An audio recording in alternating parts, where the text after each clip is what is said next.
Hey guys, it's John and Mellen coming to you here from Beijing again on March 16th, 2020. And we've been doing lots of lectures, going through the Word, going through what Paul has written in Acts and First Corinthians, First Thessalonians, Second Thessalonians. Today I want to do something a little different, and I want to share with you my testimony. A lot of guys on Zoom tonight have been sharing the things that God's been doing in their life. And I just want to start from the beginning, and I don't mind, but I was born in March 29th, 1976 in Colorado Springs, Colorado. And one of the things about Colorado Springs is the most beautiful city in the world, as you can see. And it was known as the Christian capital of the world, I suppose, if you want. There are many Christian organizations there. Probably you know the Focus on the Family. I don't know if you know the National Day of Prayer, but it's also there. Compassion International. But basically, I grew up in a Christian family, and I gave my heart to the Lord when I was probably around 5 years old.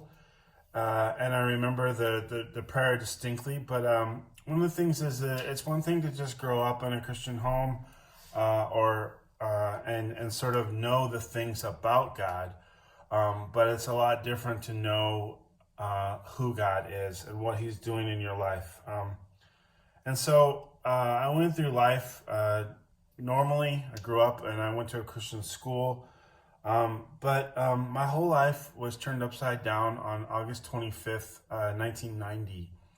And that day I was riding my bicycle down a very quiet street in Colorado Springs, Colorado. It was a Saturday and I was riding home, and I like to ride really fast, but I was going through this intersection and a Dodge Ram 4x4 truck was turning left while I was going straight. The last thing I remember was putting my hand up to try to get the guy to stop, but he did not stop.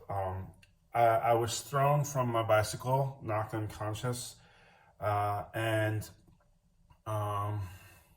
it took four guys to take my bicycle off of the truck, and I went straight to the emergency room. And I woke up in the ambulance, and I wasn't wearing a helmet, which made things worse, as you'll see in the story. And so after all the dust had settled, a few hours, I guess, my parents came and the doctors that were there, and I was interviewed by the police even. Later, I read the police report about everything. I didn't realize that in that moment my life was about to change. And as a 14-year-old boy in the hospital with multiple injuries, head injuries, serious damage, I wasn't thinking, oh, I wonder what God's doing in my life. Why is He allowing me to go through this? I had a sprained left knee, a sprained right ankle. I had stitches in my left hand. I lost my front tooth and had to get it removed later. I had a root canal. I had a broken jaw, which was pretty kind of sad because I couldn't eat a lot of things. And I actually had a pretty serious back injury that required reconstructive shoulder surgery, but wouldn't happen until about 16 months later. It took a year for me to recover from most of my normal injuries, but my shoulder obviously was different. But the other thing that was hard is I was diagnosed with a chemical imbalance in my brain. I didn't wear a helmet at the time, and I was suffering from depression, and I took a lot of medication. And when I think about the times about going to the doctor, like almost every single day I went to the doctor for a different reason. And it can be very discouraging to go to the doctors. And even today, I think in my life, I say that I hate going to the doctor. But a lot of the things that doctors said to me at the time were very discouraging. I remember one particular doctor telling me in front of my mom and he told my parents that I would never be normal again. And I didn't actually know as a 14-year-old, what does that mean, like normal? He said, don't expect your son to go to university, expect him to struggle psychologically and emotionally for the rest of his life, even into his adult life. And that was really hard. Something inside me was like, no, that's not right, but I couldn't really sort of make things right. My my dad my dad really helped me to look at to sort of change my thinking on a lot of things. First of all, he stopped me from taking the medication that doctors were giving me for my chemical imbalance because it was making me weird and acting strange and having sort of blankouts, I suppose that you would call it, just sort of like spacing out for half an hour at a time. He got me back on my bike and he told me how important it was to conquer fear in my life. They actually bought me a new mountain bike, which I started riding. And he had a heart-to-heart conversation with me that changed my entire life. He came to me when I was angry and depressed one day and crying. And a lot of the anger and depression stemmed from the police report that I was able to read, which sort of explained that there was this neighbor in a car who had witnessed the whole thing and who came to stop basically the guy who hit me from basically dragging me out of the way so he could carry on. And the guy who hit me never apologized to me in person. I know his name. He never came to me and said sorry. And in his report actually blamed me for the accident. And in the witness's report who saw it said he was shouting at me, yelling at me, and tried to get me to drag me away so he could leave. But my dad told me that to look at things in a different way. Instead of thinking, I can't do this, woe is me, I got hit by a truck, I'm suffering from depression. My dad told me he told me to look at it as a heart of gratitude and be thankful for God for saving my life. And he also told me that God saved me for a purpose. And that if I hold on to the bitter things of this world, like not forgiving this guy, that's only going to make me a worse person. And so something clicked inside of me that day, and my whole outlook on life changed. I forgave the guy who hit me and never apologized, and I simply just let it go. And I just said, God, I give it to you. I let it go. I took the doctor's words as motivation.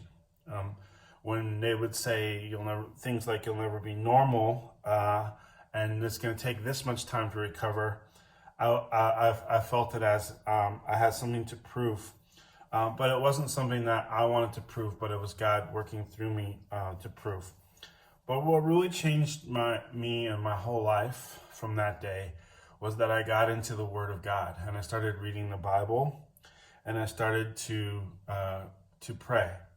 And I started to go to school an hour early with one of the elders in our church.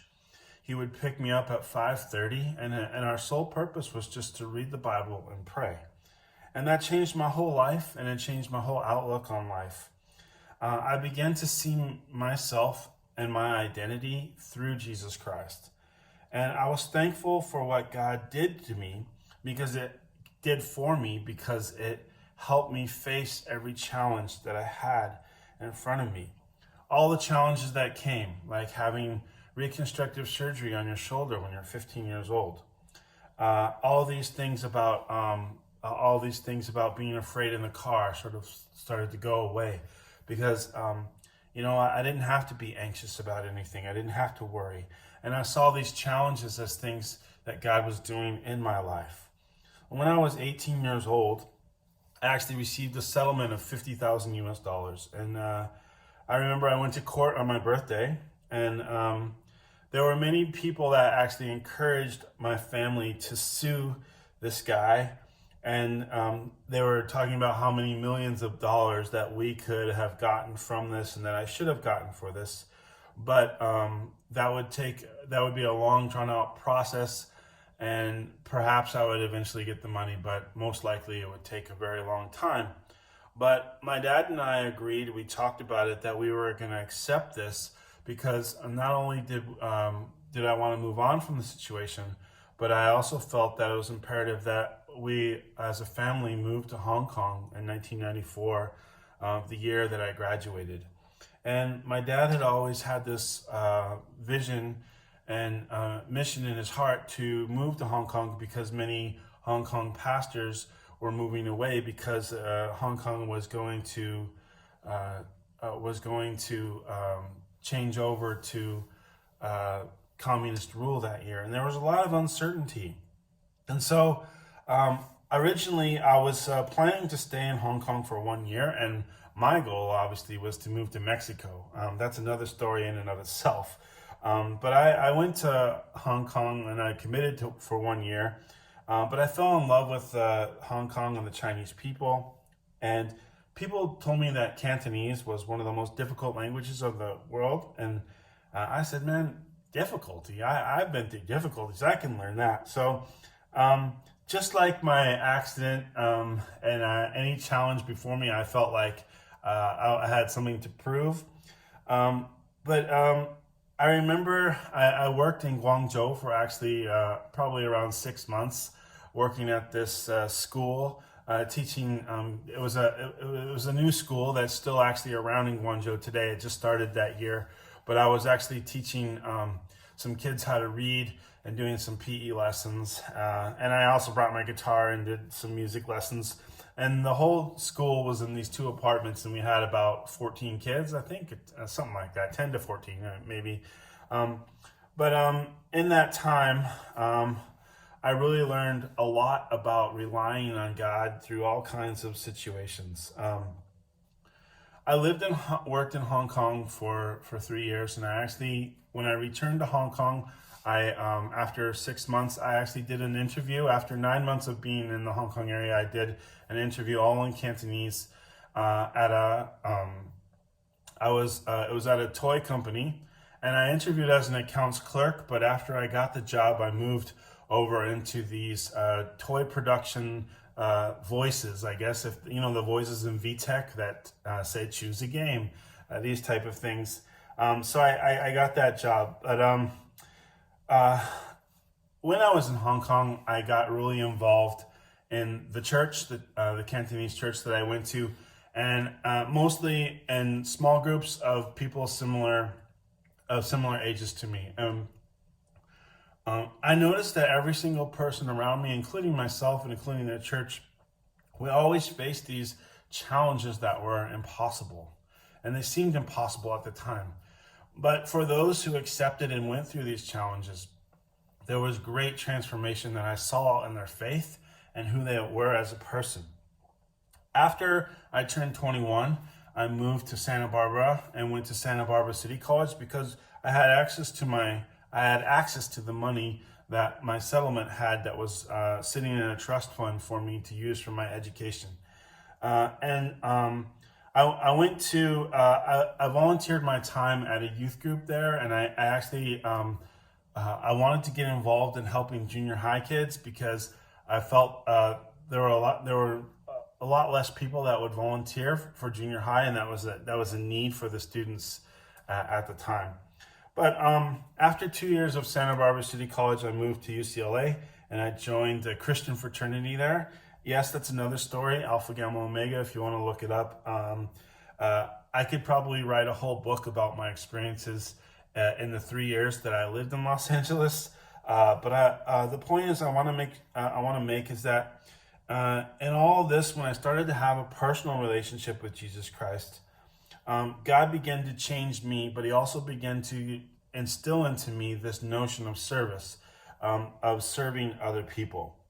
And that notion of service continued when my dad and I started these summer camps in Shanghai in 2002. It was started along with some other local churches that were there. And what we did is we would hold these camps, which were I could also write a whole nother book about. And all these people would come over from the States to sort of to be at the camp, but to also share their testimonies with students at the camp. Um, in 2002, I actually moved to Beijing, where I worked for a Christian company that taught phonics. Ironically, that was the year of SARS, and so a lot of things were shut down, and and God was doing a lot of different things through that time in my life. But in 2003, I finally moved to Shanghai, and I worked at the school where we were having summer camps, and we continued those camps every summer. And but I worked, and I didn't get paid a lot. It was just I was getting paid probably like 200 to 300 US a month when I was working at the school. But I was able to live in the dormitory and find income by tutoring students on the weekend, and some more income. But it was there in Shanghai where that's where I got married in 2005. I got married at the Shanghai Community Fellowship Church in Shanghai in 2005. My son was born in Shanghai in 2007, and I worked at another international school for 2 years, from 2006 to 2008. But what I want to say, I'm telling you my story just to kind of see how did I end up here in Beijing. But all along the way, I had opportunities to serve God, and no matter where I went, there were challenges, I recall a challenge in 2002 and 3, not only with SARS, but with the company that I was working for. And it was in the time of these challenges, it felt like so much was happening. And it felt like an injustice was being done to me in certain situations. But God was using all of these circumstances and this journey to refine me, to change my thinking. And after getting into reading the Bible, that's when my transformation was taking place. And I've been on a journey of sanctification ever since. I'm very humbled and honored to have the life that I've had, because God has taught me so many things. I wish I could tell you all my stories. But the last story was in 2008. I received an offer to come work for the school, which I currently work for here in Beijing. I moved my family. That time we only had three. My younger boy, was born in Beijing in 2009, August of 2009. And I moved to Beijing in July 31st of 2008. But one thing, I wish I could tell you all my stories, but I guess my main testimony is that when I look back on all the things, I can see difficult times throughout my life. And if you're in a boxing match, it's with your head down, it feels like you're getting hit from different sides. And if you're in this life journey, sometimes you get surprised from things that you don't expect, or from opposition that comes in ways that you didn't expect. Sometimes it feels like you're being hit by multiple opponents. And the hardest thing to do in life is go through a difficult situation. Kind of like this COVID-19, it's very hard for us to go through the COVID-19 situation and come out on the other side unscathed. But when you go through challenges, you really can't think about challenges at the time you're going through it. It's like going through the fire. But when you think about how diamonds are made, it's a very intricate process. But it requires a lot of pain and suffering for the rock to go through in order to become a diamond. And one way you can see if you are on the right path and if you're being sanctified is whether or not you're facing challenges at this very moment. And so diamonds have to be put under extreme heat and pressure to be refined before they're ready. And a few years back, when I was reflecting on things, I started to come up with an educational philosophy and a mission statement for my life. And this is what I just want to share as I end. I made this triangle, this pyramid, if you will, with everything I felt that foundations came on. And the first thing that you'll see on the bottom is I have defining, setting expectations, connecting, engaging, communicating. Where my life started to change, where my life began to sort of change into the person that I am today, was when I began to connect with God, when I began to engage and communicate with God. And that's where my educational philosophy comes from. Like, in order to see transformation, you have to connect with somebody. And I was connecting and engaging with God, and God was defining and setting expectations for me. And the second part I put was collaborating, supporting, teaching, and learning and challenging. As my faith grew and I began to collaborate with other people with like-minded faith, when I went to Hong Kong when I was 18, and the people in my small group there, we began to support each other through the challenges. And we began to learn things about what God had for us. And then I finally have FACT and GT on here on the top. And what I want to say about that is that the FACT is fact. It's a fact that we face adversity and challenges together. And I think when in this life, as men, as brothers of Christ, and as a family of Christ, we face these adversities and these challenges together. And GT is actually growing together. Through these times, you'll see when you look back that you grew and your faith grew. And and then at the top, I don't even write it because transformation is at the top, but everyone experiences transformation in a different way. And so I'm glad I'm able to take this time to talk to you about my personal testimony, because I'm so thankful to see all the people around me and what the unique work that God is doing in every single person's life. And I don't want to upstage anyone here with my testimony, but I didn't want to go on for 20 minutes in the Zoom call. But I wanted to explain to you what my testimony is and what God has done in my life. And I don't have time to go through every story, although recently when I had a person ask me if I would write a book about my life. And there's nothing more I would like to do than to write a book. I certainly love writing. But this idea of reflection really started after my accident when I was 14. And that's one thing that has been something that's been prominent in my life, to reflect on what God is doing in my life. And so I want to share with you my favorite scripture that I learned through all of this, and that is, it may be a scripture that is surprising to you, but Philippians 2, 3, and 4. Do nothing out of selfish ambition or vain conceit. Rather, in humility, value others above yourselves, not looking to your own interest, but in the interests of others. I really believe that in following Christ, if we really are, we are to humble ourselves and become servants, just like Christ came to serve. Having that servant attitude requires humbling. And I believe a lot of times we go through difficult times because Christ is constantly trying to get our attentions and humble us.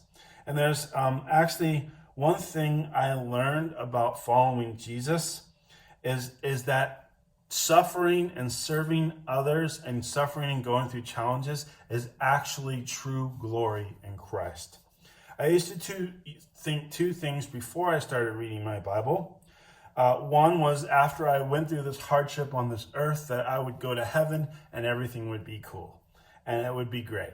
The other thing is that if I followed all the rules and I played things right and I just obeyed exactly what I was supposed to do, that I would face no troubles in life. Well, God is the great disruptor, and he's working in my heart, and he's helped me to come to understand that these two things are not true.